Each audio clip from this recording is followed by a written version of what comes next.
السلام عليكم ورحمة الله وبركاته. إن الحمد لله حمدا كثيرا طيبا مباركا فيه، وأصلي وسلم على نبينا محمد صلى الله تعالى عليه وسلم تسليما كثيرا كثيرا.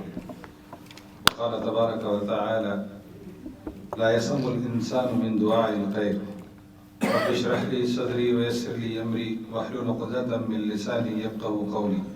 سبحانك لا علم لنا إلا ما علمتنا إنك أنت العليم الحكيم. حمد و ثناء کے بعد علماء کرام، معزز خواتین و حضرات، میں آج کے اس اجلاس میں استفادے کے لیے آیا ہوا تھا. ابھی میرا نام پکارا گیا اور برادر عاقب جو ہمارے شاگرد ہیں انہوں نے مجھ سے آ کر درخواست کی کہ 10-15 منٹ آپ کچھ کہیے گا. چنانچہ اللہ کے توفیق سے کچھ باتیں آپ کے گوشے گزار کرنے کی کوشش کروں گا. اللہ تعالیٰ مجھے سچ اور حق کہنے کی توفیق عطا فرمائے. یہ اجلاس میں نے جیسے پڑھا پوسٹر پر، یہ اصلاح معاشرہ کا اجلاس ہے. عنوان اس کو دیا گیا اصلاح معاشرہ، ریفارمنگ کمیونٹی. اسی حوالے سے کچھ 2-3 چونکہ وقت بالکل مختصر ہے، عصر کی نماز سے پہلے مجھے بات اپنی ختم کرنی ہے. اللہ تبارک و تعالیٰ نے قرآن مجید کے اندر ایک آیت سورہ حمیم سجدہ کے اندر بتلائی ہے، وہ یہ ہے: لا یسأم الانسان من دعاء الخیر. انسان کی صفت یہ ہے، اللہ تعالیٰ نے انسان کی فطرت میں یہ بات رکھی ہے کہ وہ بھلائی کے مانگنے میں تھکتا نہیں ہے. ایک نعمت ملتی ہے تو دوسری نعمت کے لیے وہ دگ و دوگ کرتا ہے، جدوجہد کرتا ہے. عہدہ، منصب، ترقی، مال، دولت اور دنیا کے اندر جو بھی فائدہ پہنچانے والی چیزیں ہیں اس کو حاصل کرنے کے لیے اس کے اندر ایک تڑپ ہوتی ہے، ایک جذبہ ہوتا ہے، ایک جوش ہوتا ہے. اور اللہ تبارک و تعالیٰ نے، آپ دیکھیے، انسان کو جینے کے لیے غذا لازم ٹھہرائی ہے. کھانے کے بغیر زندہ نہیں رہ سکتا انسان، اور کھانے کے لیے انسان کو رزق کی تلاش میں اس کو جدوجہد اور محنت کرنی پڑتی ہے. آپ دیکھیے، ایک روٹی جو ہمارے دسترخوان پر ہوتی ہے، ہمارے ٹیبل پہ، وہ کتنے پروسیس کے بعد آپ کے ہاتھ میں آتی ہے. اس کا مطلب یہ ہے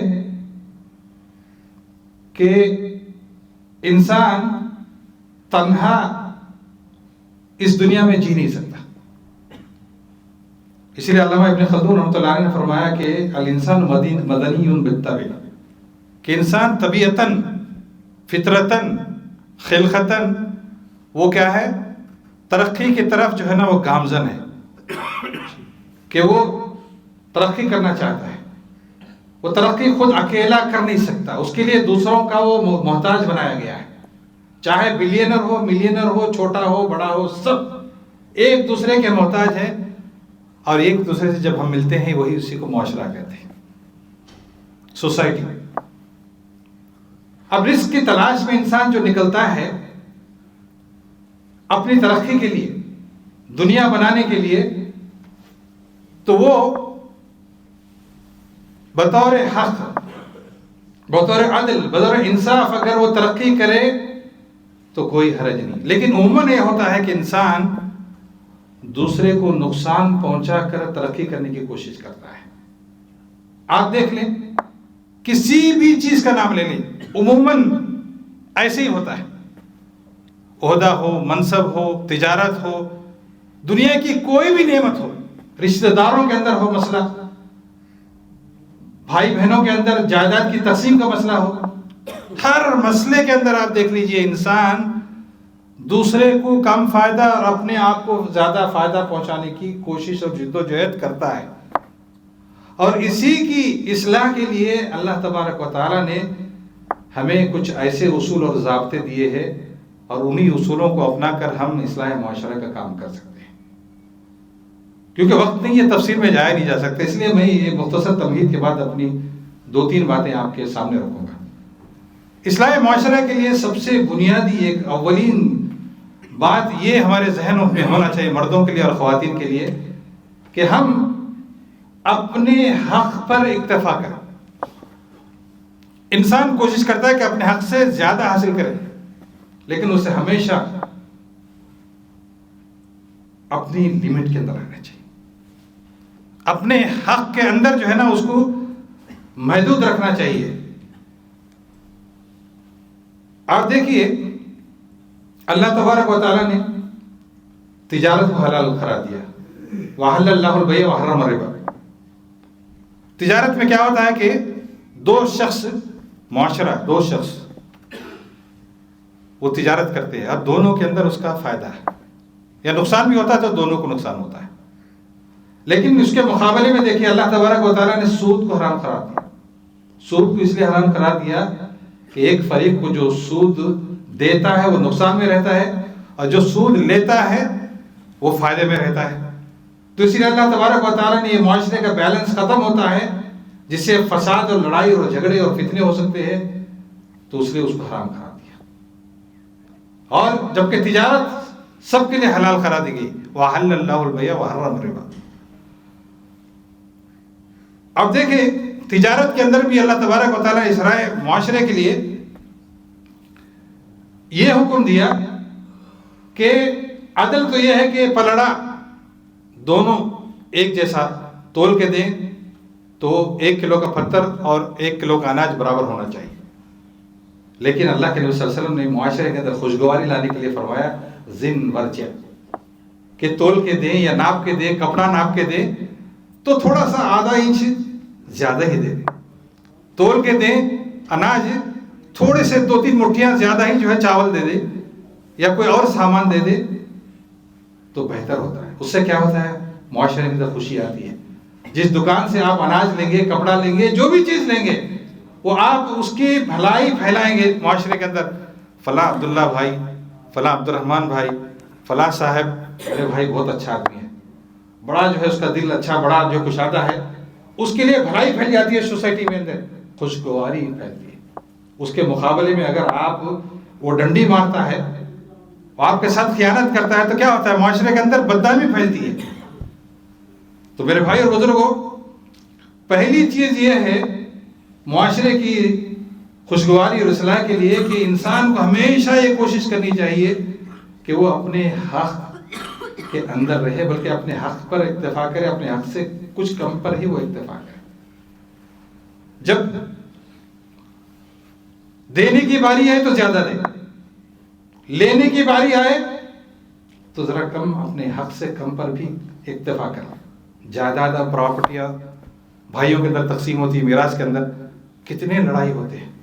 ایک معمولی سی 10-20 ہزار پاؤنڈ، 10-5 ہزار پاؤنڈ، 500 800 1000 پاؤنڈ کے لیے اتنا بڑا جھگڑا خاندانوں کے اندر، برادریوں کے اندر کھڑا کر دیا جاتا ہے کہ لوگ سال ہر سال جو ہے مقدمے لڑتے ہیں. اس کے مقابلے میں ایک بھائی کہے کہ بھائی کوئی بات نہیں، تو میرا خون ہے، بہن ارے تو میری بہن ہے، تو لے لے، کوئی بات نہیں، 500 پاؤنڈ تیری طرف زیادہ آ گیا، تیرا حصہ زیادہ بن گیا، کوئی بات نہیں. کیا ہوتا ہے؟ اور جو شخص ایسا کرتا ہے اس کے لیے اللہ تبارک و تعالیٰ نے خیر و برکت لکھا ہوا ہے. حدیثوں کے اندر وہی شمار مثالیں بتائی گئی ہیں. ایک مرتبہ اللہ کے نبی صلی اللہ علیہ وسلم نے فرمایا کہ بلکہ یہ واقعہ سن لیجیے، اللہ کے نبی صلی اللہ علیہ وسلم نے ایک مرتبہ ایک اونٹ اس وعدے میں قرض لیا کہ جب صدقے کے اونٹ آئیں گے تو ہم جو ہے کیا کہتے ہیں اس کو لوٹا دیں گے. صدقے کے اونٹ آ گئے. اللہ کے نبی صلی اللہ علیہ وسلم نے حضرت ابو رافع رضی اللہ تعالیٰ عنہ سے کہا کہ یہ صدقے کا اونٹ جو ہے واپس کر دیا جائے.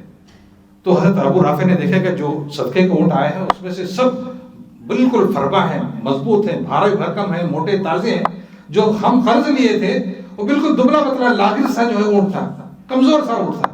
اللہ کے نبی سے عرض کرتے ہیں، اللہ کے نبی صلی اللہ علیہ وسلم نے فرمایا کہ وہی صحت مند موٹا فربا اونٹ واپس کر دو. اور پھر اللہ کے نبی صلی اللہ علیہ وسلم نے یہ بات فرمائی کہ تم میں سے بہترین آدمی وہ ہے جو ادائیگی میں اچھا ہوتا، لوٹاتے ہی اچھا ہوتا. تو میرے بھائی یہ پہلا اصول ہے معاشرے کی اصلاح اور سدھار کے لیے کہ ہم اپنے حق پہ اکتفا کریں اور لینے اور دینے کے مسئلے میں دینے میں کشادہ رہیں، لینے میں اپنے حق سے کچھ کم پر اکتفا کر لیں تو سوسائٹی کے اندر فائدہ ہوتا ہے. اصلاح معاشرہ کے لیے اللہ کے نبی اسلام نے ایک دوسرا اصول یہ بتلایا ہے کہ انما المؤمنون اخوہ. کتنا بہترین تصور، دنیا کا کوئی مذہب یہ تصور نہیں پیش کر سکتا. رشتہ داری، ہم خون کے رشتے کو رشتہ سمجھتے ہیں، وہ ضرور رشتہ داری ہے، لیکن سوسائٹی اور معاشرے کے اندر خوشگواری لانے کے لیے اسلام نے ایک بہترین اصول بتایا ہے، اور بتایا کہ انما المؤمنون اخوہ، سارے کے سارے مومن کیا ہیں؟ آپس میں بھائی بھائی ہیں. اور حدیث میں بتلایا گیا کہ مثل المؤمنین فی توادہم وتراحمہم کمثل الجسد جب یعنی سارے مومن بندے جو ہے آپس میں ایک جسم کے مانند، ایک جسم کے مانند ہیں. اور جسم کا کوئی ایک جز دکھنے لگتا ہے تو پورا جسم اس کا اثر محسوس کرتا ہے. تو اسلام نے یہ تصور دیا کہ مسلمانوں کا جو معاشرہ ہے، اس معاشرے کو آپس میں ایک دوسرے کے ساتھ بھائی بہن کا تصور کے ساتھ آپ جو ہے اس تصور کے ساتھ آپ کو جینا چاہیے. چھوٹی موٹی غلطیاں یا بڑی غلطیاں ہوتی ہیں، رشتہ داروں کے اندر بھی ہوتی ہیں، عام آدمیوں کے اندر بھی ہوتی ہیں، مسجد کے اندر ہو سکتی ہے، کوئی مصلی آ گیا اس سے غلطی ہوگی، لیکن اس کے ساتھ اچھے انداز سے آپ پیش آئیں، غلطی کی اصلاح بڑے اچھے انداز سے کریں، اس تصور کے ساتھ یہ ہمارا بھائی ہے. اور بھائی کا تصور دیکھیے، کالا گورا، کوئی بنگلہ دیشی ہے، کوئی صومالی ہے، کوئی نائجیرین ہے، کوئی انڈین ہے، کہیں کا بھی ہو، لیکن اسلام نے کہا انما المؤمنون اخوہ، سارے کے سارے مومن آپس میں ایک دوسرے کے بھائی ہیں. وہ نیشنلٹی، کالے گورے ہونا، اس کا اسلام کے اندر کوئی وزن ہی نہیں. وزن کیا ہے؟ آپ کا ایمان ہے. انما المؤمنون اخوہ. اور پھر آپس میں آپ لوگ مثال کیا ہے؟ ایک جسم کے مانند ہیں. اور اس لیے پھر بتایا کہ واللہ لا یؤمن احدکم حتی یحب لاخیہ ما یحب لنفسہ. تم اس وقت تک مومن نہیں ہو سکتے جب تک کہ تم اپنے بھائی کے لیے وہی کچھ نہ پسند کرو جو اپنے لیے پسند کرتے ہو. اور ایک مومن بندہ کبھی یہ نہیں پسند کرتا کہ اپنے لیے اچھا ہو اور دوسرے کے لیے برا ہو. یہ ایمان کی صفت کے منافی چیز ہے. ہمیشہ مومن بندے کو چاہیے کہ اگر معاشرے کے اندر خوشگواری ہو، معاشرے کی اصلاح اگر وہ چاہتے ہیں، تو آپ دوسروں کے ساتھ بھی وہی معاملہ کریں. ایک مرتبہ آپ وزن کر کے دیکھ لیں، کسی کے بارے میں آپ فیصلہ کرنے لگے تو سوچ لیں کہ اگر میں وہ فیصلہ اگر میرے حق میں کیا جاتا تو کیا مجھے خوشی ہوتی؟ اگر ہوتی ہے تو ٹھیک ہے، دوسرے کے لیے بھی وہ ہوتا. اگر دوسرے کے حق میں آپ یہ محسوس کرتے ہیں کہ اگر وہ فیصلہ میرے لیے ہوتا تو مجھے دکھ ہوتا، تو دوسرے کے بارے میں بھی ایسا فیصلہ نہ کریں. یہ دوسرا اصول ہے. ہم اس معاشرے کی اصلاح کے لیے یہ دوسرا اصول ہے کہ ہم اس تصور کے ساتھ جیے کہ مومن آپس میں ایک دوسرے کے بھائی ہیں. غلطیاں ہوتی ہیں، لغزشیں ہوتی ہیں، ایک دوسرے کو معاف کر کے آگے بڑھے. تیسرا اور آخری نقطہ میں اس موقع پر آپ کو یہ بتانا چاہوں گا کہ اسلام جو معاشرے کی اصلاح کے لیے دیا ہے وہ ہے ایثار و قربانی. ہمیشہ دوسروں کو ترجیح دیجیے ہر معاملے کے اندر. آپ دیکھیے آپ کے حق میں بھی لوگ بڑے متاثر ہوں گے، بڑا شریف آدمی ہے، بڑا اچھا آدمی ہے. ہمیشہ ایثار و قربانی سے اسلام نے، یعنی قرآن جو ہے یہ مومن کی صفت بتایا، وہ یؤثرون علی انفسہم ولو کان بہم خصاصہ. مومن بندے ہمیشہ ایثار و قربانی سے کام کرتے ہیں. اگر اللہ کے نبی صلی اللہ علیہ وسلم کی سوسائٹی اور معاشرے کا آپ جائزہ لیں گے تو اس خوشگواری کا جو نتیجہ تھا، اس کا جو سبب تھا، وہ یہ تھا کہ ان کے اندر ہمیشہ ایثار پایا جاتا تھا. ایک مرتبہ جنگ کے موقع پر، جنگ یرموک کے موقع پر صحابہ پیاسے پڑے ہوئے ہیں، زخمی پڑے ہوئے ہیں، دھوپ کی شدت ہے، سب کے حلق پیاس سے سوکھے ہوئے ہیں. ایک گھونٹ پانی انہیں اگر مل جائے تو انہیں خوشی مل سکتی ہے. لیکن کیا ہو رہا ہے؟ ایک شخص پانی لے کے آتا ہے مشکزے میں، تو ایک صحابی کے پاس وہ پانی پیش کرتا ہے کہ تم پانی پی لو.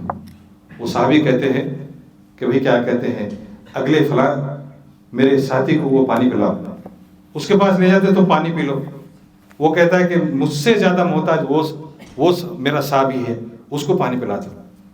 1 2 3 ایسے صحابیوں کے پاس وہ پانی لے کے آگے بڑھ، حالانکہ وہ صحابی خود محتاج ہے ایک گھونٹ پانی پینے کے لیے، لیکن اسحاق تو وہ کہتے ہیں جو شخص پانی لے کے پہنچا تھا وہ کہتا ہے کہ میں لوٹ کے جب پہلے شخص پہ آیا تو وہ شہید ہو گیا، دوسرے کے پاس وہ بھی شہید ہو گیا، تیسرے کے پاس وہ بھی شہید ہو گیا۔ وہ یؤثرون علی انفسہم ولو کان بہم خصاصہ۔ آخری واقعہ 2 منٹ میں آپ کو میں بتا کے اپنی بات ختم کرتا ہوں کہ حضرت عبداللہ بن عمر رضی اللہ تعالیٰ عنہ بیان کرتے ہیں کہ ایک شخص اہدی لرجل من اصحاب رسول اللہ صلی اللہ علیہ وسلم رأس شاة فقال اخي فلان احوج مني اليه فبعث به اليه فبعثه ذلك الانسان الاخر فلم يزل يبعث به واحد الى اخر حتى رجع الاول بعد ان تداوله 7 دن۔ یعنی عبداللہ بن عمر رضی اللہ تعالیٰ عنہ فرماتے ہیں کہ ان کے دور میں ایک شخص کو جو ہے سری پایا ہوتا ہے وہ گفٹ میں دیا گیا، دروازہ کھٹکھٹایا گیا، کہا کہ بھی یہ لے لو۔ وہ گھر والے کہتے ہیں کہ دیکھو ہمارے گھر میں کچھ کھانے پینے کے ہے، وہ جو پڑوسی ہے اس کے گھر میں یہ تحفہ لے کے جا، کیونکہ وہ مجھ سے زیادہ غریب ہے۔ اب وہ دوسرا شخص کہتا ہے کہ بھائی مجھے میرے گھر میں بھی کچھ تو ہے کھانے کے لیے، فلاں گھر میں لے کے جاؤ، وہ جو ہے کیا کہتے ہیں زیادہ محتاج۔ روایتوں میں آتا ہے کہ 7 گھر وہ شخص جا کر پھر پہلے گھر والے کے پاس آ گیا کہ میں 7 گھروں میں جا کے کہ ہر گھر والا نے آپ کے پاس مجھے بھیجا۔ وہ یؤثرون علی انفسہم، حضرت عبداللہ بن عمر رضی اللہ عنہ فرماتے ہیں کہ یہ ایثار و قربانی تھی۔ تو میرے بھائی اور بزرگوں، یہ 3 ایسے بنیادی نقطے ہیں اصلاح معاشرے کے لیے کہ آپ اپنے حق سے پہلا اصول کم پر راضی ہو جائیں، اور دوسرا تصور اپنے دل و دماغ میں یہ بٹھائے رکھیں کہ ہم آپس میں کالے ہوں گورے ہوں، کسی بھی ملک سے آپ کا تعلق ہو، لیکن ہم آپس میں ایمان کی بنیاد پر بھائی بھائی ہیں۔ اور تیسری چیز کہ ایثار و قربانی کا جذبہ ہمارے اندر ہمیشہ پایا جانا چاہیے، یہ اسلام کی تعلیم ہے۔ اللہ تعالیٰ سے میں دعا کرتا ہوں کہ اللہ تبارک و تعالیٰ ہمیں کہنے اور سننے سے زیادہ عمل کرنے کی توفیق عطا فرمائے۔ اقول قولی ھذا واستغفر اللہ لی ولکم ولسائر المسلمین فاستغفروہ انہ ھو الغفور الرحیم۔